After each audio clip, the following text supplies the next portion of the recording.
এখন মানুষে কয় যে আমরাও পারি। এই যে ক্লোনিং সিস্টেম একটা শুরু হয়েছে, শুনছেন আপনারা? কথা না কইলে বুঝি কি ক্লোনিং পদ্ধতি। এটি ক্লোনিং পদ্ধতি বিজ্ঞানীরা যারাই কাজটা করতেছে তারা বিশ্ব সভ্যতাকে বিনষ্ট করার একটি মারাত্মক কাজে তারা হাত দিয়েছে।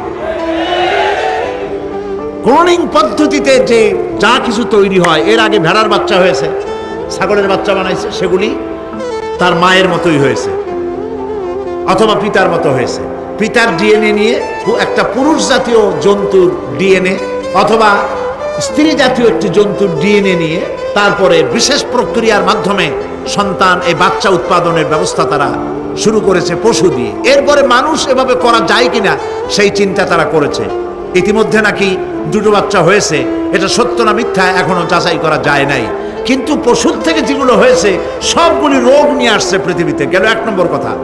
দুই নম্বরে ডিএনএর মাধ্যমে যে মানব শিশু পয়দা হয় তার সবগুলি তার মায়ের অনুকরণে হয়, একেবারে অবিকল মায়ের চেহারা নিয়ে আসতেছে, অবিকল পিতার চেহারা নিয়ে আসতেছে। চিন্তা করুন, এই মেয়ে যখন বয়সপ্রাপ্তা হবে তখন তার পিতা কি করে বুঝবে তার বউ কোনটা আর মেয়ে কোনটা? উচিত হবে পৃথিবীর সমস্ত নেতৃবৃন্দ, বিশ্ব নেতৃবৃন্দের ঐক্যবদ্ধ হয়ে এই দুঃসাহসিক কাজকে বাধা দিয়ে বন্ধ করে দেওয়া উচিত।